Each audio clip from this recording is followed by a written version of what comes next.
안녕하세요. 또 한 주간 됐죠. 이제 오늘은 이제 문제집의 3주차가 되겠고, 문제집은 이제 108페이지부터 할 차례인데, 108페이지 내용이 중개계약과, 아이고, 분필이 좀 안 써지는데, 분필이 좀 써지는 분필이 있나 좀 찾아볼까? 예. 이게 한번 써지나 보겠습니다. 예. 108페이지, 마찬가지지만, 예. 중개계약과, 그 다음에 이제 부동산 거래 정보망, 요 두 파트가 됩니다. 중개계약에서는 해마다 문제가 나오고 부동산 거래 정보망에서는 한 2, 3년에 한 번씩 출제가 됩니다. 이번 시간에는 이제 요 파트 내용을 정리할 거예요.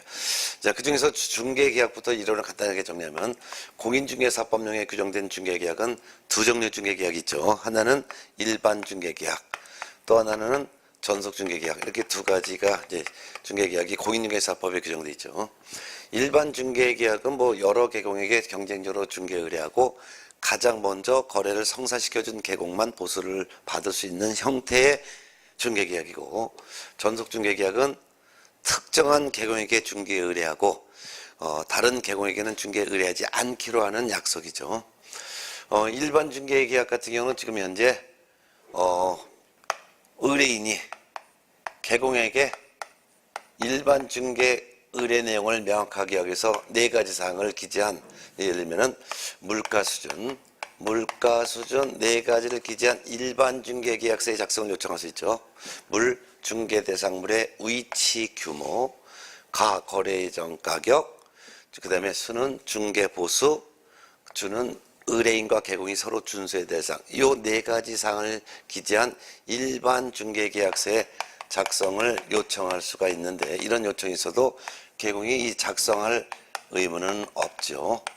또한 작성을 만일 한다 하더라도 이 의뢰인의 요청에 따라 네 가지를 기재한 일반 중개계약서는 표준서식이 아니에요. 표준서식은 별도로 있습니다. 그래서 일반 중개계약에 대한 표준서식은 별도로 있다는 거. 그래서 국토교통부 장관은 일반 중개계약의 표준이 되는 서식을 지금 현재 만들었어요. 표준서식을 정하여 이 표준서식을 사용할 것을 권장할 수 있죠. 지금 표준서식이 있습니다. 표준서식이 있는데 사용할 의무가 없을 뿐이죠. 그래서 표준서식이 있지만 사용할 의무는 없다. 자, 그 다음에 이제 전속중개계약 같은 경우는 의뢰인이 특정한 개업공인중개사를 정하여 그 개업공인중개사에 한하여 당해 중개 대상물을 중개하도록 하는 계약인데, 전속중개계약은 지금 현재 유효기간이 있죠. 유효기간은 법 규정인데 3월을 원칙으로 합니다. 그렇지만 3월을 원칙으로 하는데 다만 BUT, 그렇지만 의뢰인과 계공간에 달리 약정이 있을 때는 약정이 따릅니다. 그럼 이 유효기간 중에 개업공인중개사와 의뢰인은 서로 의무를 부담하는데, 개업공인중개사의 의무가 네 가지가 있고, 그 다음에 의뢰인의, 전속 의뢰인의 의무가 세 가지가 있는데, 이 각각의 의무를 전부 다가 숙지하셔야 되죠. 전속 개업공인중개사의 의무 네 가지는, 그 첫 번째가 전속중개계약을 체결할 한때는 그 전속중개계약한 내용을 서면으로 작성해야 되죠. 이를 전속중개계약서라고 하고, 이 전속중개계약서는 표준서식이 있고, 표준서식에 따라 전속중개계약서를 작성, 즉 사용을 해야 되는 거죠. 작성해야 될 의무가 있습니다. 그럼 전속중개계약서는 의뢰인과 계공이 서로 계약한 내용인데 앞쪽과 뒤쪽으로 돼 있죠. 앞쪽은 매도 전속의뢰건, 매수 전속의뢰건 동일한데 전부 약속한 내용을 기록하는 거죠. 의뢰인과 계공이 약속한 내용. 어떤 거냐? 일단 서로 어떤 의무를 부담하겠다라는 약속. 또한 유효기간을 3개월 원칙으로 하는데 약정을 만일 했으면 몇 달간만 맡기겠다라는 약정한 내용, 유효기간. 그 다음에 중개 보수를 어떻게 주겠다, 보수. 그 다음에 계공이 의뢰인에게 손해를 발생했을 때는 그 손해를 배상하겠다라고 한 약속. 이 같은 약속을 또한 정확하게 하기 위해서 앞쪽에는 의뢰인과 계공이 서로 서명 또는 도장을 찍도록 돼 있죠. 예. 이때 개공하고 의뢰인만 서명 또는 날인하는 것이지 소속공인중개사 전속 의뢰받아도 소속공인중개사는 서명 날인의 의무가 없습니다. 뒤쪽 전속중개계약서 뒤쪽은 의뢰한 내용을, 즉 의뢰인이 이렇게 해주세요 라고 의뢰한 내용을 기록하는데, 뒤쪽은 또한 두 가지로 나눠서 기록하죠. 만일 권리를 이전 의뢰를 받았다면, 예를 들면은 매도나 임대와 같은 중개 의뢰했다면 권리 이전용에다가 매도인, 임대인이 의뢰한 내용을 기록하죠. 즉 소유자는 누구인데 등기는 누구로 되어 있다. 소유자 및 등기 명의인. 그 다음에 대상 물건의 표시로서 어디에 소재한 몇 평짜리 부동산 팔아주세요라고 의뢰한 거. 그 다음에 권리관계로서 세입자가 살고 있습니다라는 거. 그 다음에 공법상 거래 규제 및 제한받는 사항. 그 다음에 의뢰인이 중개를 의뢰한 금액, 중개 의뢰 금액. 이와 같은 기타 해서 이와 같이 매도인, 임대 의뢰인이 의뢰한 내용을 권리 이전용에 기록하죠. 근데 뒤쪽에 만일 매수나 임차에 대한 전속 의뢰 받았으면 권리 취득용에 기록하는데, 이 권리 취득용에는 매수인, 임차인이 희망하는 사항을 기록하죠. 즉 매수인, 임차인이 희망하는 부동산의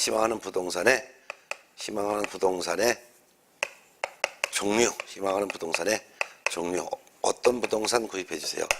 희망하는 부동산의 금액 얼마짜리 사주세요. 희망하는 지역 어디에 있는 부동산 사주세요라는 희망하는 사항을 권리 취득용에 기록하도록 되어 있습니다. 이와 같이 전속중개계약서를 작성을 하는데, 두 부를 작성해서 한 분은 의뢰인에게 교부하고 한 분은 개공이 3년간 보존을 해야 될 의무가 있죠. 자, 두 번째는 전속 개업공인중개사는 매도 의뢰받은 물건에 대한 매물 정보를 공개를 해야 됩니다. 공개.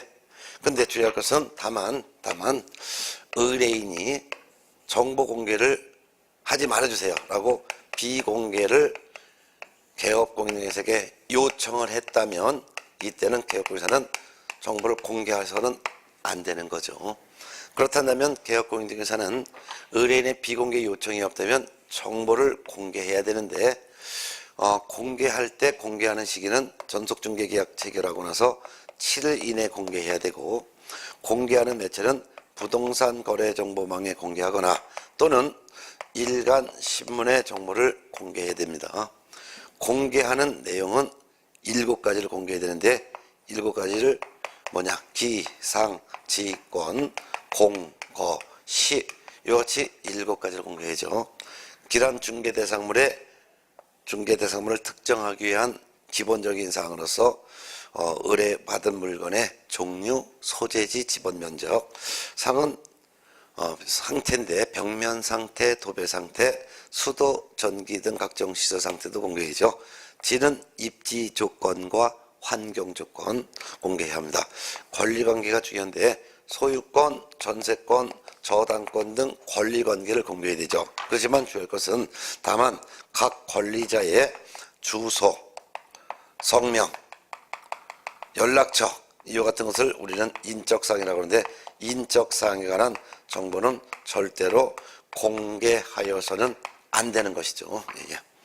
그 다음에 공법상 이용자 및 거래 규제에 관한 사항 공개해야 되고, 거래 예정 금액을 공개해야 합니다.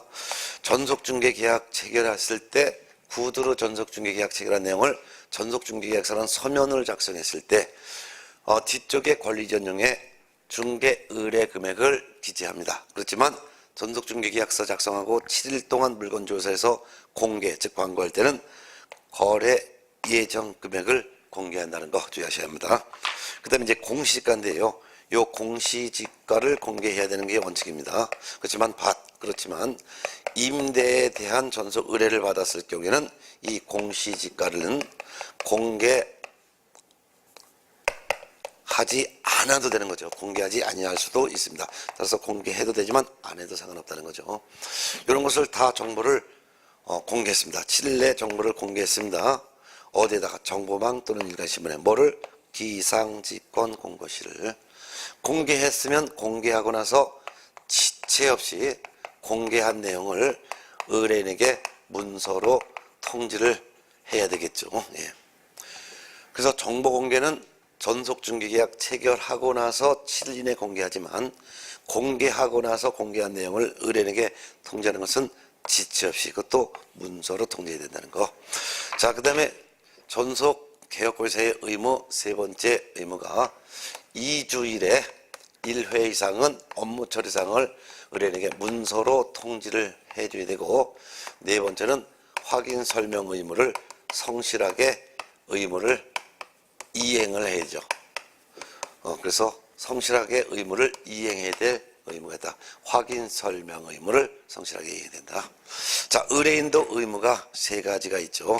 이 의뢰인의 의무사항, 첫 번째는 전속중개계약을 체결한 의뢰인인 그 이유효 기간 중에 다른 개업공인중개사에게 중개 의뢰하거나, 즉 다른 개업공인중개사에게 중개 의뢰하여 거래하거나, 또는 전속개공의 소개로 알게 된 상대방과 전속개공을 배제하고 직접 거래를 하면 안 되는데, 이를 하게 되면 위약금을 개업공인중개사에게 지불을 해야죠. 위약금은 중개 보수만큼의 위약금을 개공에게 지불해야 되는데, 전속중개계약을 위반했을 때 위약금, 전속중개계약 위반하는 사유가 두 가지가 있다 그랬죠. 하나는 방금 전에 말씀드렸듯이 유효기간 중에 다른 개공에게 중개 의뢰해서 거래한 경우, 또 하나는 유효기간 중에 전속개공의 소개로 알게 된 상대방과 전속개공을 배제하고 직접 거래한 경우, 이 둘 중에 하나라도 해당이 되면은 의뢰인은 개공에게 위약금을 줘야 된다는 거. 위약금은 중개 보수만큼의 위약금이라는 거. 두 번째는 전속중개 의뢰인은 유효기간 중에 스스로 발견한 상대방과 직접 거래를 해도 되는데, 직접 거래를 만일 해도 되긴 하지만, 그렇지만 의뢰인과 전속중개 의뢰인이 스스로 발견한 상대방과 직접 거래를 한 의뢰인은 개업공인중개사가 전속중개계약체라고 광고하느냐고 들어간 비용, 그 비용은 지불할 의무가 있죠. 비용을 지불할 의무가 있는데, 이 비용은 중개보수,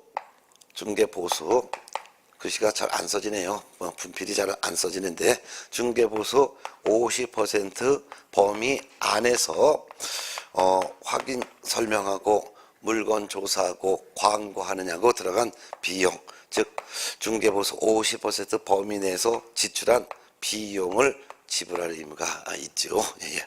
그 다음에 이제 마지막 세 번째는 전속 의뢰인은 개업공인중개사가 이와 같은 의무를 이행할 수 있도록 협조를 해줘야 될 협조 의무도 있죠. 이렇게 해서 총 세 가지 의무가 전속 의뢰인의 의무사항입니다. 이 내용을 좀 완벽하게 정리하셔갖고 여러분들이 이제 중개계약에 대해서 확실하게 하셔야 될 것 같아요. 그러면 중개계약에 대해서 설명드렸고, 부동산 거래정보망은 그냥 문제를 바로 풀어보도록 할 것입니다. 자, 그러면 우리가 이제 문제 풀어볼까요? 네. 108쪽에 있는 문제, 제1절 중개계약에서 1번부터 보겠습니다. 중개의뢰인이 중개의뢰한 내용을 명확하게 하기 위해서 개공에게 일반 중개계약서상의 기재 요청사항 아닌 것, 의뢰인이 개공에게 뭘 기재해달라고 요청할 수 있어요? 물가 수준, 물 중개 대상물의 위치 및 규모, 가 거래 예정 가격, 수 중개 보수, 준 서로 준수할 사항. 요거 네 가지가 아닌 걸 찾아봐라 이거죠. 답은 1번이죠. 중개 대상물의 권리 관계가 되겠죠. 정답은 1번. 자, 이런 내용은 암기가 되어 있어야만 문제를 풀 수 있네요. 자, 그 다음에 2번 문제 보겠습니다. 일반 중개 계약에 대한 설명 중 옳은 것은 1번, 중개 의뢰인은 개공에게 일반 중개 계약서의 작성을 요청해야 된다. 이런 규정 없습니다. 일반 중개 계약서의 작성을 요청해도 되고 하지 않아도 상관없습니다. 그래서 의뢰인은 중개 의뢰한 내용을 명확하게 하기 위해서 요 물가 수준을 기재한 일반 중개계약서를 작성해달라고 작성을 요청을 할 수가 있는 것이지 요청을 해야 되는 것은 아닙니다. 요청할 수 있을 뿐 요청을 해야 될 의무는 없습니다. 2번 일반 중개계약을 체결하는 개공은 중개계약 내용을 서면으로 작성하여 중개 의뢰 내용을 명확하게 해야 된다. 이런 의무 없죠. 의뢰인의 의뢰 내용을 명확하게 하기 위해서 개공이 서면으로 일반 중개계약 내용을 작성하는 의무가 없기 때문이죠. 3번 일반 중개계약을 체결한 개공은 부동산 거래정보망에 중개대상물에 대한 정보를 공개할 수 없다. 정보 공개할 수 있습니다. 부동산 거래정보망에 정보 공개하는 것은 일반 중개계약을 체결한 개업 공인중개사건, 전속 중개계약을 체결한 개공이건 부동산 거래정보망에 매물정보 공개할 수가 있을 것입니다. 그 다음에 3번 했고요. 그 다음에 4번 질문. 국토교통부 장관은 일반 중개계약에 표준이 되는 서식을 정하여 그 사용을 권장할 수 있다. 이건 맞죠? 국토교통부 장관은 일반 중개계약에 표준이 되는 서식을 정하여 그 사용을 권장할 수 있습니다. 그렇지만 지금 표준 서식이 있지만 사용하는 의무가 없을 뿐이다라고 했죠. 정답은 4번이죠.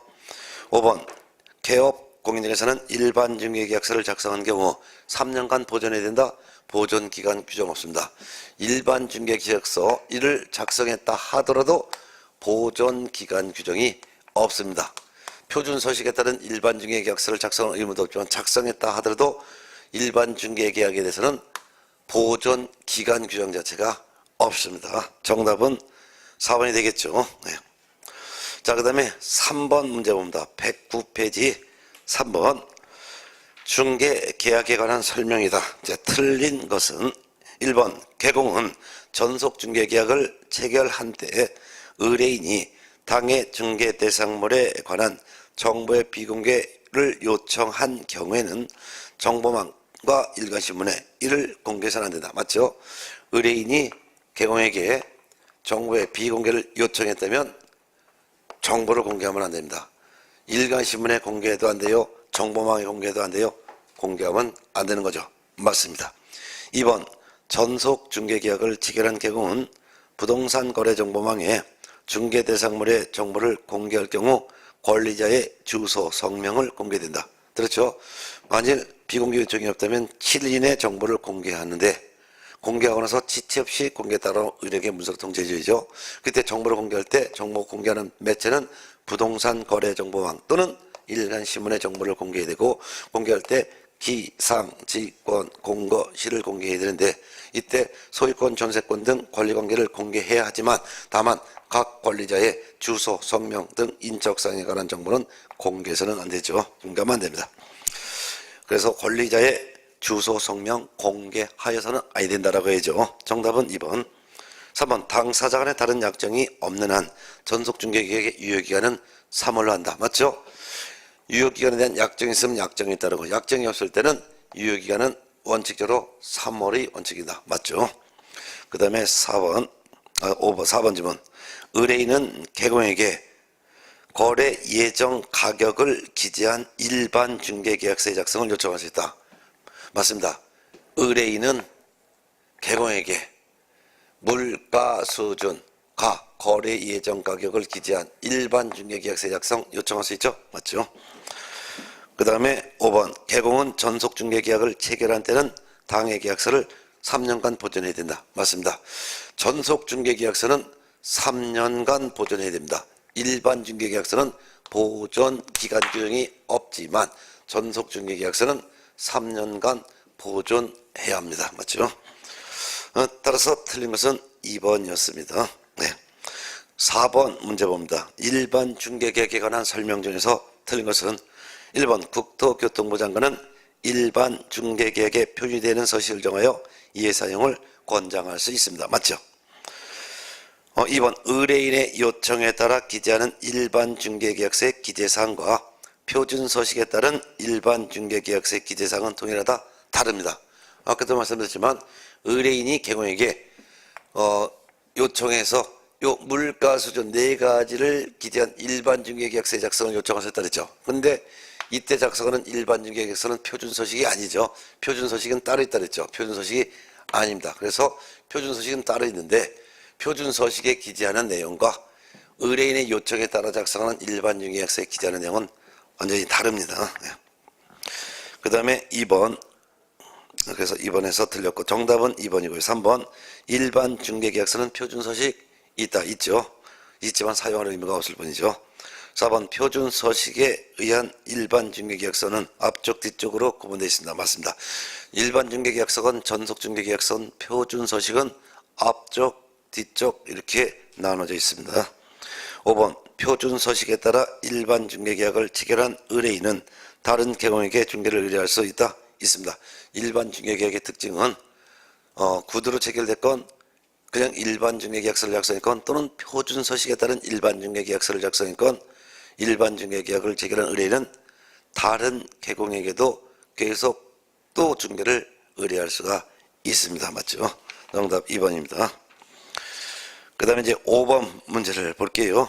중개계약에 관한 설명이다. 옳은 것 O, 틀린 것 X. 바르게 짝져진 것은 격번 일반 중개계약을 체결하는 경우 국토교통부 장관이 관련 법령에 의하여 정한 표준서식의 중개계약서를 사용해야 된다. 들었습니다.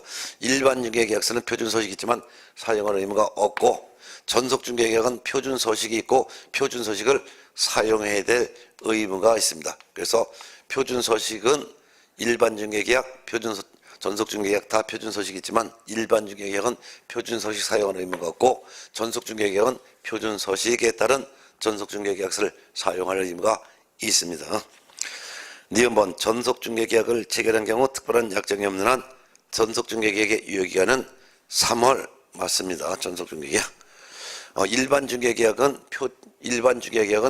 유효기간에 대한 규정이 없지만 전속중개계약은 유효기간이 규정이 있고 약정이 있으면 약정에 따르되 약정이 없을 때는 3월 원칙으로 되어 있습니다. 디귿번 전속중개계약을 체결하는 경우 개공은 당해계약서가 바로 전속중개계약서인데 3년간 보존해야 된다. 맞죠? 결국 기억 X, 니은과 디귿번은 O가 되겠고 정답은 1번이 되겠습니다. 그 다음에 6번 문제 보겠습니다. 전속중개계약에 관한 설명이다. 옳은 것을 모두 고른 것은 기억번 특정한 개공을 정하여 그 개공에 한하여 중개 대상물을 중개하도록 하는 계약이 전속중개계약 맞습니다. 니은번 당사자 간의 기간의 약정이 없으면 전속중개계약의 유효기간은 6개월로 한다. 3개월로 한다라고 해야죠. 디귿번 개공은 의뢰인에게 전속중개계약 체결 후 2주일의 1회 이상 중개 업무 처리상을 문서로서 통지된다. 맞죠? 2주일에 1회 이상 업무 처리상을 문서로서 통지해야 되는 거 맞습니다. 그 다음에 1번 전속중개계약 유효기간 내에 다른 개공에게 해당 중개대상물의 중개를 의뢰하여 거래를 한 중개의뢰인은 전속중개계약 체결한 개공에게 위약금을 지불해야 된다. 맞죠? 위약금 지불하는 사유 두 가지가 있었죠. 하나는 유효기간 중에 다른 개공에게 의뢰하여 거래한 경우, 또 하나는 유효기간 중에 전속개공의 소개에 의해서 알게 된 상대방과 전속개공을 배제하고 직접 거래한 경우. 지금 문제는 여기 첫 번째에 해당되는 내용이죠. 맞습니다. 결국 옳은 것은 기억, 디귿, 리을 4번이 되겠습니다. 7번 문제와 8번 문제는 정보 공개에 관련된 내용인데요. 7번 문제는 여러분이 직접 풀어보시고요. 8번 문제를 보겠습니다. 임대차에 대한 전속중개계약을 체결한 개공이 공개해야 할 정보로만 묶은 것은 임대차인 경우에는 정보 공개하는 것은 기상직권 공고시에서 공시지가를 제외한 나머지는 다 공개해야죠. 매매 또는 교환에 대한 전속중개계약인 경우는 기상직권 공고시까지 공개해야 되는 것이고 임대차인 경우에는 기상직권 공고까지만 공개하면 되죠. 공시지가는 임대차의 경우는 공개하지 아니할 수도 있습니다. 자, 기억번 1조 소음 진동 등 환경조건 입지와 환경조건 공개해야 되니까 맞죠? 그래서 지는 기상직권을 대지는 입지조건과 환경조건 이 두 가지가 바로 지죠. 그래서 맞습니다. 니은번 소유권, 전세권, 저당권, 지상권, 임차권 등 권리관계도 공개하는 거 맞습니다. 근데 디귿번 공시지가는 임대의 경우 공개하지 아니할 수도 있습니다. 그러니까 티켓번호 들었죠. 리얼번 공법상 이용자 및 거래 규제 관한상 공개해야 되는 거 맞죠. 미연번 권리자의 주소, 성명 등 인적사항 이건 절대로 공개하면 안 되는 거죠. 결국 임대에 대한 전속 중개계약 체결한 개공이 공개해야 하는 거 정보는 기억, 니은, 리얼 해서 답은 3번이 되겠죠. 예. 자, 그 다음에 9번 문제 보겠습니다. 중개계약에 관한 설명 중에서 옳은 것은 1번 국토교통부 장관이 일반 중개계약의 표준이 되는 서식을 정하고 있습니다. 이거 맞아요. 근데 개공은 그 서식을 반드시 사용해야 된다? 아닙니다. 표준 서식이 있지만 사용할 의무는 없다라고 했죠. 2번 전속 중개계약을 체결할 경우 당사자 간에 다른 약정이 없으면 그 유기한 1월로 한다? 아닙니다. 3월로 합니다. 3번 개공이 국토교통부 령이 정하는 전속중개계약서에 의하지 않고 전속중개계약 체결한 경우 등록이 취소될 수 있다. 들었습니다. 등록 취소될 수 있는 사유, 상대적 등록 사유, 육전, 기금보, 거투, 사투, 삼겹두근 이게 머릿속에 있어야 돼요. 이거 아니죠. 그러면 전속중개계약서를 사용하지 않았다면 업무 정지 처분을 할 수가 있습니다. 정보 공개해야 됨에도 불구하고 정보를 공개하지 않았을 때 이때는 등록 취소할 수 있습니다. 비공개 요청이 있으면 정보를 공개하면 안 되는데 비공개 요청이 있음에도 불구하고 정보를 공개했을 때 이때도 등록을 취소할 수 있습니다. 자, 그 다음에 2주일에 1회 이상 업무 철상을 문서로 통지해야 되는데 통지하지 않으면 이때는 업무 정지 처분을 할 수 있습니다. 성실하게 설명해야 되는데 성실 정확하게 설명하지 않았으면 이때는 500만 원 이하의 과태료가 부과됩니다. 자, 이렇게 해서 보셨죠. 그래서 4번 지문 보겠습니다. 전속중개계약서 서식에는 개공이 중개대상물 확인 설명 의무를 이행하는데 중개의뢰인이 협조해야 한다라는 것이 명시되어 있습니다. 맞습니다. 전속중개 의뢰인의 의무사항 중에서 의뢰인은 개업공인중개사의 확인 설명 의무를 이행하는데 개공에게 협조를 해야 된다라고 했죠. 맞습니다. 정답은 4번이죠. 5번 전속중개계약 체결한 의뢰인이 그 유효기간 내에 스스로 발견한 제3자와 직접 매매계약을 한 경우 그 매매계약은 무효가 된다? 무효되지 않습니다. 의뢰인이 스스로 발견한 상대방과 직접 거래해도 그 계약은 유효입니다. 계약은 거래 당사자 간의 의사표시 합의로서 계약이 성립되고 효력이 발생합니다. 다만 이 경우에 의뢰인은 개공에게 비용을 줘야 되는데 그 비용은 중개보수 50% 범위 안에서 개공이 지출한 비용을 지불할 의무가 있을 뿐입니다. 계약 자체는 유효입니다. 자, 그러면 결국은 옳은 설명은 4번이 되겠죠. 그 다음에 10번 문제는 방금 전에 풀었던 문제와 거의 유사하니까 직접 풀어보시고 11번 문제도 제가 계속 풀었던 문제와 똑같으니까 직접 풀어보시고 12번 문제도 여러분이 직접 풀어보시면 될 것 같습니다. 그래서 10번, 11번, 12번은 제가 지금 풀었던 문제와 거의 반복되니까 직접 풀어보시고 13번 문제를 풀어보도록 하겠습니다. 13번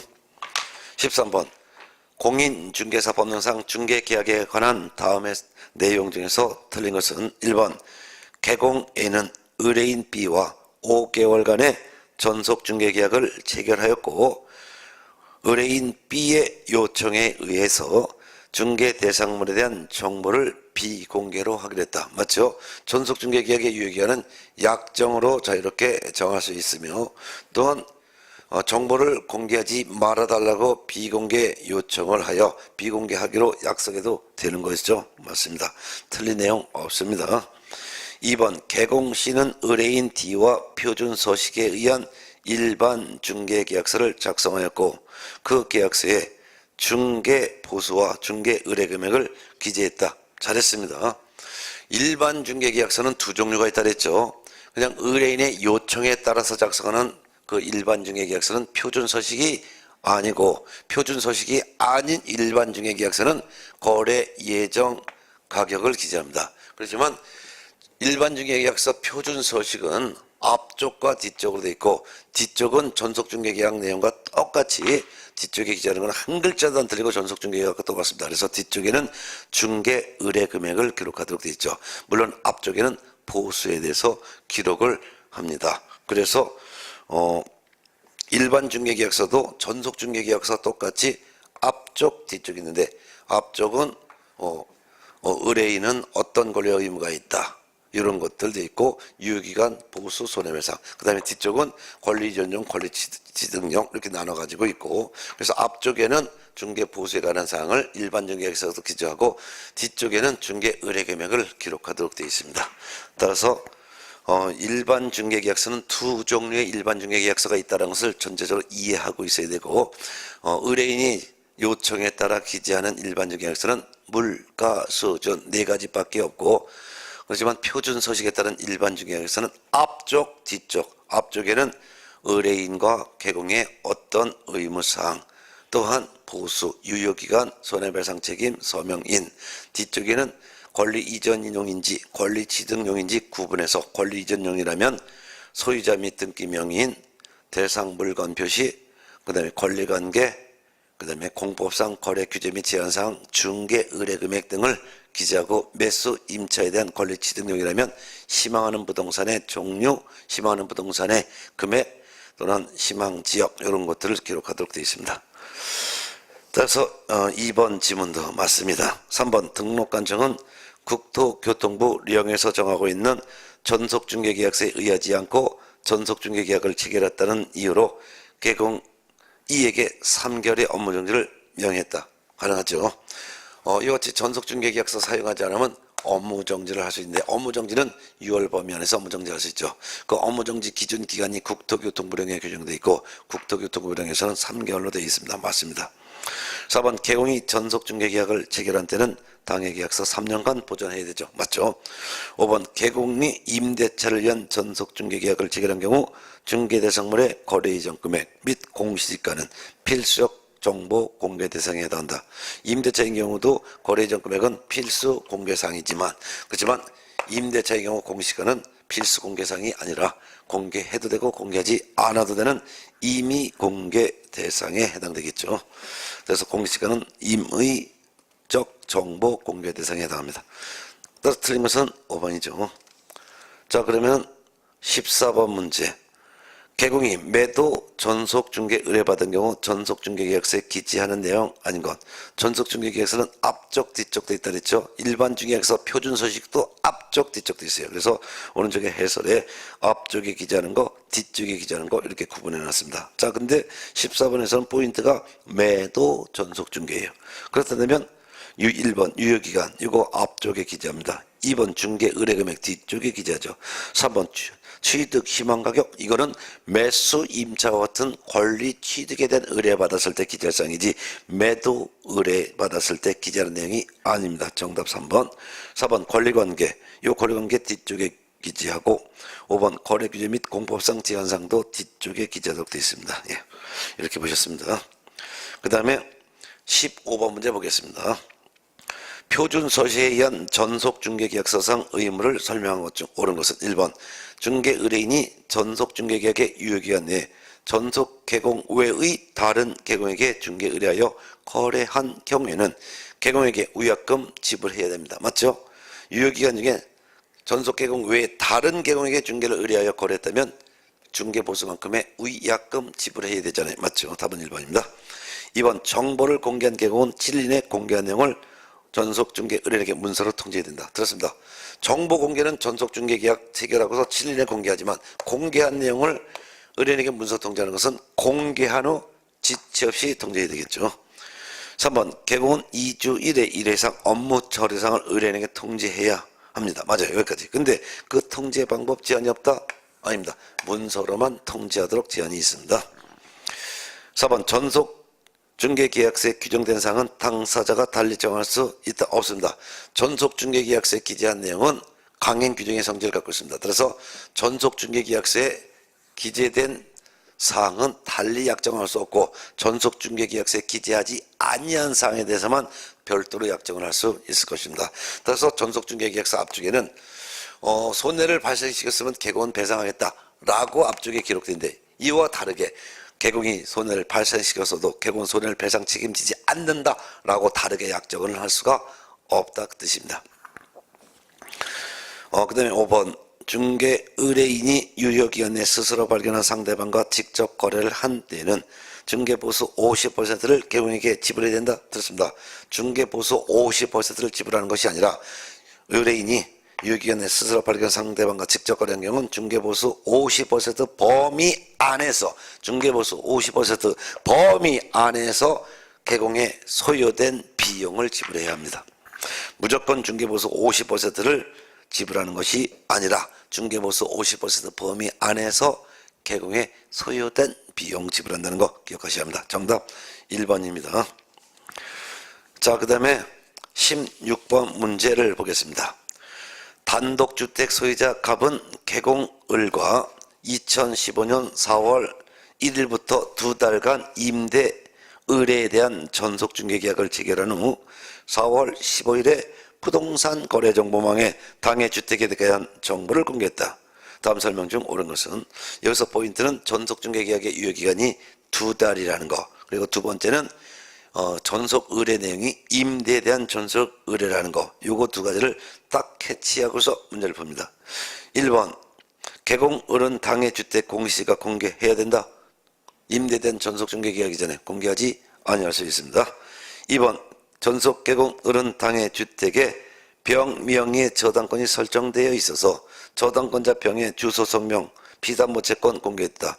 주소 성명은 인적상이죠. 이거는 임차인의 즉 저당권자인 권리자, 저당권자라고 하는 권리자의 주소 성명 인적상은 절대로 공개하면 안 됩니다. 물론 피담보채권은 공개해야 합니다.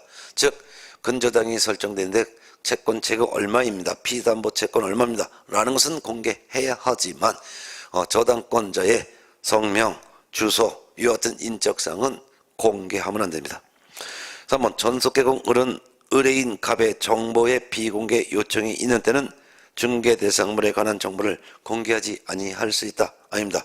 비공개 요청이 있다면 공개하면 안 됩니다. 공개하지 아니할 수 있다가 아니라 공개하여서는 아니 된다라고 해야 합니다.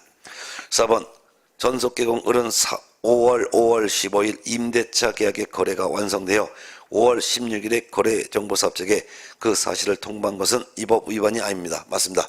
부동산 거래정보망의 정보를 공개한 개공은 거래가 완성되면 거래가 완성된 사실을 지체 없이 통보해야 되는데 이때 지체 없이란 지체할 사유가 없으면 곧바로라는 뜻입니다. 따라서 이와 같이 하루 만에 거래가 완성된 사실을 하루 만에 거래정보사업체에 통보한 것은 통상적으로 지체 없이 통보한 것으로 이해할 것입니다. 맞습니다. 정답은 4번. 5번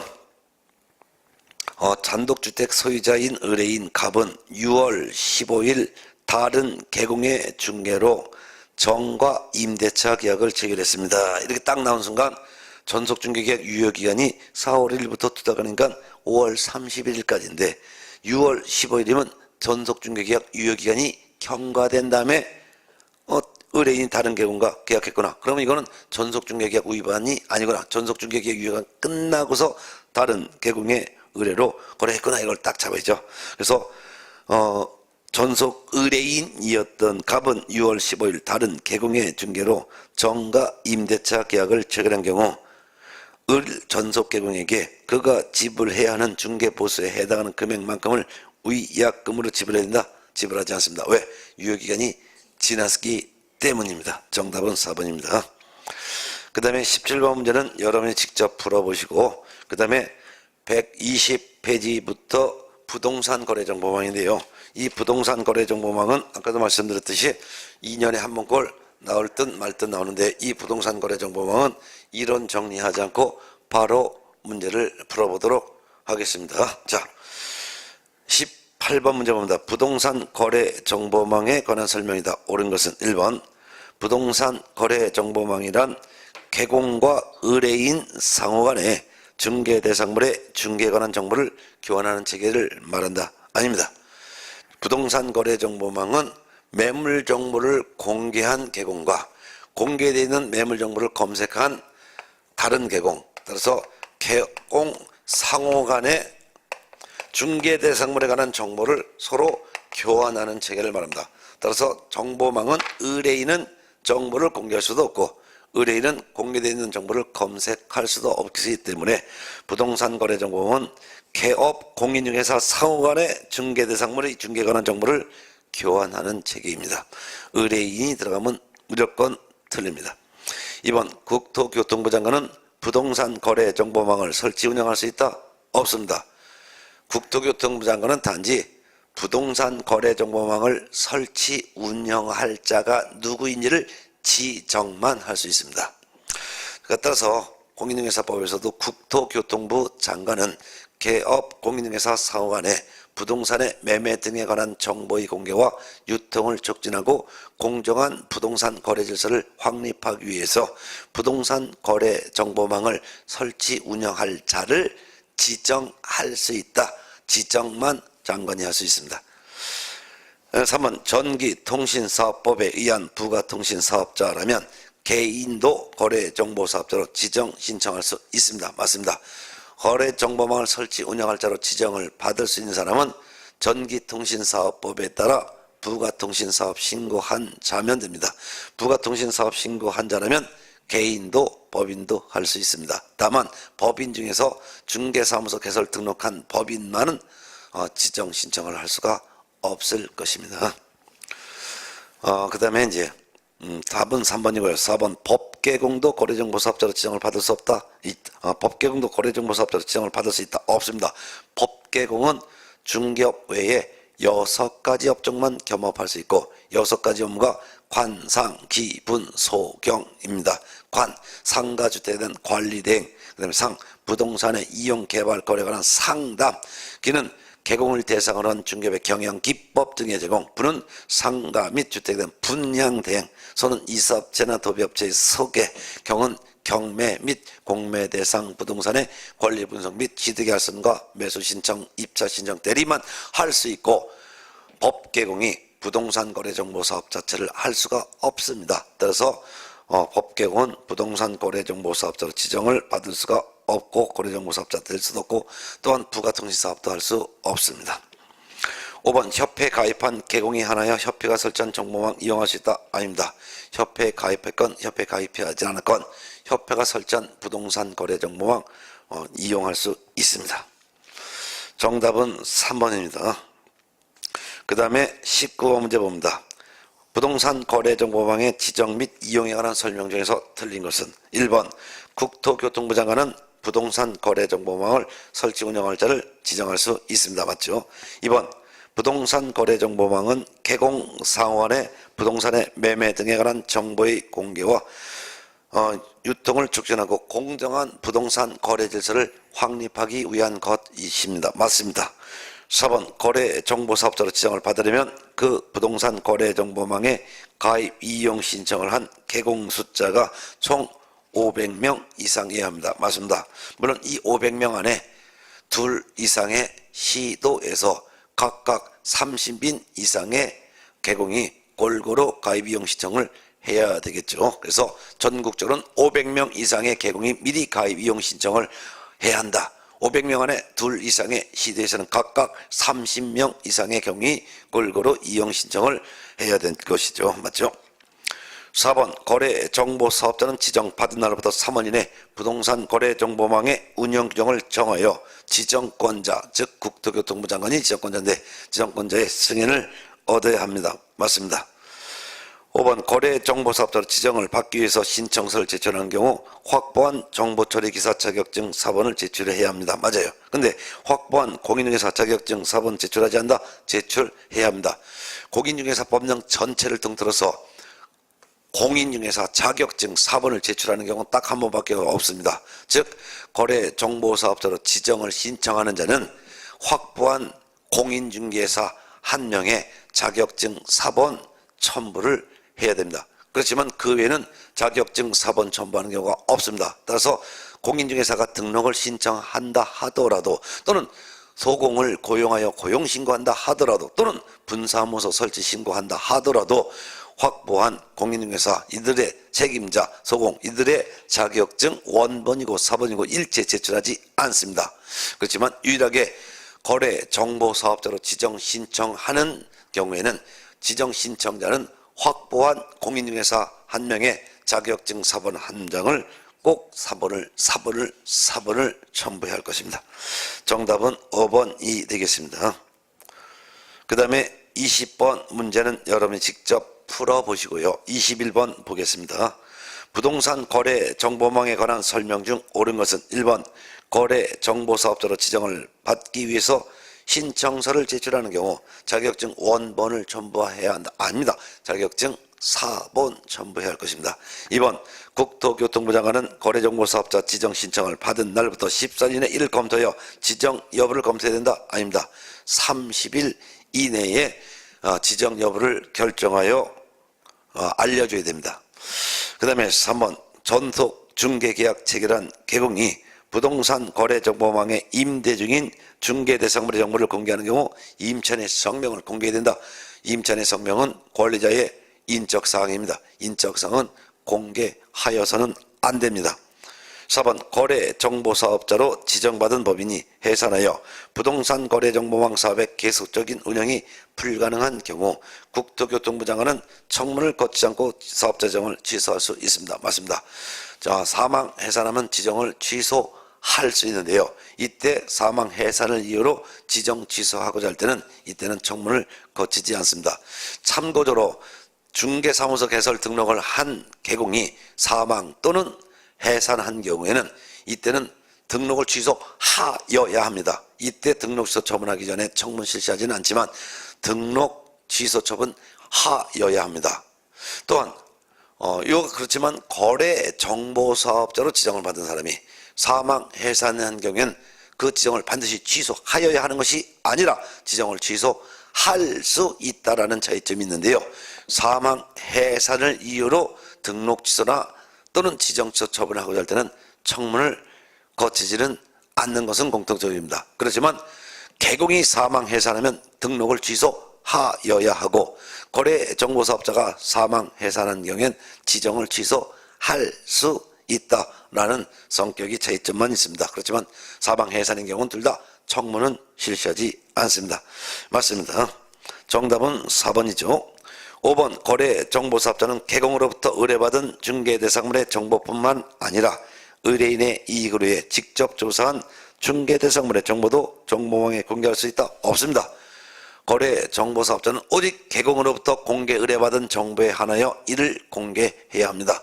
아무리 의뢰인의 이익을 위한다 하더라도 조속한 거래 성사를 위한 목적이라 하더라도 개공으로부터 공개 의뢰받은 것만 공개해야지 개공으로부터 공개 의뢰받지 않은 정보, 예를 들면 의뢰인으로부터 의뢰받은 내용 또는 생활정보지에 있는 내용, 이런 내용을 공개하여서는 아니 됩니다. 만일 이를 공개하게 되면 국토교통부 장관은 거래정보사업자 지정 취소할 수 있습니다. 뿐만 아니라 법원은 이 거래정보사업자에 대해서 1년 이하의 징역 또는 1천만 원 이하의 벌금형의 처벌도 하게 됩니다.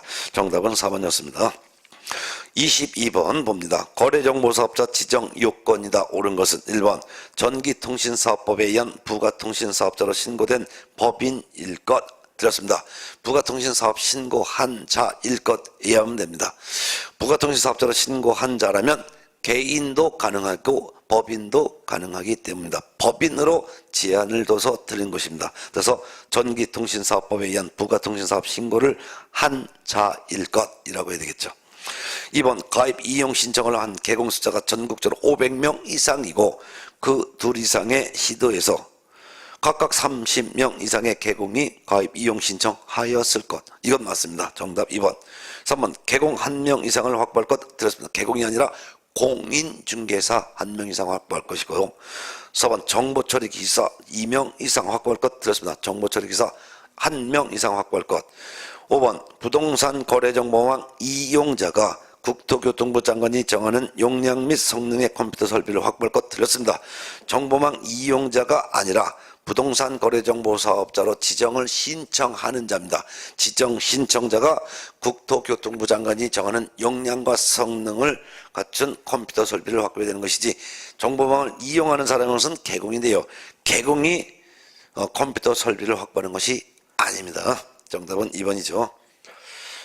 자, 그 다음에 23번 보겠습니다. 거래 정보망에 관한 설명 중 틀린 것은 요거 틀린 거 한번 체크만 합니다. 3번이 틀렸는데요. 거래 정보사업자가 정당한 사유 없이 지정받은 날로부터 1년 이내에 부동산 거래 정보망을 설치 운영을 해야 되는데요. 정당한 사유 없이 지정 받은 날로부터 1년 이내 정보망을 설치 운영하지 아니한 경우 그 지정을 취소해야 한다. 아닙니다. 지정 취소는 전부 다 할 수 있다라고 해야 합니다. 정답은 3번이 되겠습니다. 자, 그 다음에 24번 문제는 생략을 하고 여러분이 직접 풀어보는 걸로 하겠습니다. 25번 문제 보겠습니다. 거래정보 사업자 지정에 대한 설명 중에서 옳은 것을 봅니다. 1번 부동산 거래정보 사업자로 지정받고자 하는 자는 운영규정을 정하여 장관의 승인을 얻어야 한다. 들었습니다. 운영규정은 거래정보 사업자로 지정을 받은 후에 운영규정을 정하여 승인받는 것입니다. 따라서 거래정보사업자는 지정을 받은 날부터 3월 이내 운영규정을 정하여 장관의 승인을 받아야 한다라고 해야 됩니다. 그 지정 받기 전에 미리 운영규정을 정하여 승인받는 것이 아니라는 걸 유념하셔야 합니다. 2번 부동산 거래정보망을 설치 운영할 자로 지정을 받으려면 가입한 개공이 보유하고 있는 주된 컴퓨터의 용량 및 성능을 확인할 수 있는 서류가 필요하다 했습니다. 들었습니다. 이때 정보망을 설치 운영할 자로 지정을 받으려면 컴퓨터 용량 및 성능을 확인할 수 있는 서류가 필요한 건 맞지만 개공이 보유하고 있는 컴퓨터가 아니라 지정 신청자가 보유하고 있는 컴퓨터의 용량 및 성능을 확인할 수 있는 서류가 필요한 것입니다. 3번 지정 신청을 받은 지정권자 즉 국토교통부 장관은 3월 이내에 지정해야 한다. 아닙니다. 지정 신청을 받은 장관은 30일 이내에 거래정보사업자로 지정하고 지정서를 교부해야 합니다. 30일 이내입니다. 4번 거래정보사업자 지정대장에는 지정번호 등을 기재하고 운영규정에는 정보망에 정보를 등록하는 절차 등을 정해야 한다. 맞습니다. 정답은 4번이고요. 그 밑에 해설에 거래정보사업자로 지정을 해준 장관이 거래정보사업자에게 지정서를 줄 때 지정대장에다가 기록하는 내용이 있습니다. 지정받은 번호, 지정연월일, 지정받은 자의 상호, 명칭, 소재지 대표자, 그 밖에 거래정보사업자로 지정을 받은 거래정보사업자의 사무소의 소재지, 그 밖에도 주된 컴퓨터의 용량 확인한 서류, 즉 어떤 컴퓨터를 확보했는지, 그 밖에도 전문 자격자를 어떤 사람을 보유했는지 이런 내용을 지정서를 줄 때 장관이 지정대장에 기록을 한다 그 말이고요. 그 다음에 운영규정이라는 것은 지정을 받은 거래정보사업자는 지정을 받은 후 3월 이내 운영규정을 정해서 승인받아야 되는데 이 운영규정이라는 것은 약관입니다. 그렇기 때문에 운영규정에는 정보망의 정보를 등록하는 개공이 어떻게 정보를 등록하고 어떻게 자료를 검색하고 또한 정보망을 이용할 때 공짜가 아니라 돈을 내야 되는데 가입을 한 개공은 얼마의 회비를 어떻게 징수해야 하는지, 가입자의 회비 및 징수에 관한 사항, 거래정보사업자와 개공은 어떤 거래 의무가 있는지 이런 내용이 바로 운영규정입니다. 그래서 옳은 내용이 되겠습니다. 지정대장에 기재할 사항과 운영규정에 정할 사항을 외우는 것은 아니고요. 그냥 지정대장이라는 것은 거래정보사업자로 지정을 해준 장관이 지정서를 줄 때 지정대장에다가 몇 년 몇 월 며칠 누구에 대해서 지정을 해줬다 이런 내용을 기록한다 그 말이고요. 운영규정에서는 지정을 받은 거래정보사업자가 저는 앞으로 정보망을 이렇게 운영하겠습니다. 이때 정보망을 이용하는 개공은 정보망의 정보를 이렇게 정보를 등록하고 자료를 이용할 땐 이렇게 자료를 올리는 것입니다. 그 대신 회비는 얼마 내야 됩니다. 이런 내용이 바로 운영규정이다 라는 개념만 이해하시면 될 것 같습니다. 정답은 4번이죠. 5번 지정 신청자는 개공으로부터 받은 개공의 인감증명서를 제출해야 된다. 아닙니다. 지정 신청할 때 제출하는 서류에서는 개공으로부터 받은 가입 이용 신청서와 함께 그 개공의 중개사무소 등록증 4번을 지정 신청할 때 제출하는 것이지 인감증명서를 제출하는 거 아닙니다. 정답은 4번이죠. 26번에서는요. 해당되는 게 아닌 건데, 근데 여러분 직접 풀어보시고 4번에서 입자라고 돼 있을 거예요. 입자 앞에 가자가 빠졌습니다. 그래서 가입자에 대한 회비 및 그 징수에 관한 사항 가자를 추가로 써놓으시기 바랍니다. 네. 자, 그 다음에 이제 27번 마지막 문제 하나 풀고서 쉬겠습니다. 27번 거래정보사업자 지정 취소에 관한 설명 중 틀린 것은 1번이 틀렸는데요. 1번 거짓 그 밖에 부정한 방법으로 지정을 받은 경우 지정권자는 지정을 취소해야 한다가 아니라 할 수 있다라고 해야 되겠죠. 정답은 1번이 되겠습니다. 이렇게 해서 이번 시간에는 중개계약과 부동산 거래정보망에 대해서 문제를 다 정리했는데요. 요 문제집에 있는 문제만 알아도 실제 틀린 것은 한 문제도 없을 것입니다. 자, 그러면 쉬었다가 127쪽에 있는 개공의 의무 및 책임에 대해서는 잠시 쉬었다 할까요? 좀만 기다려 보세요. 예.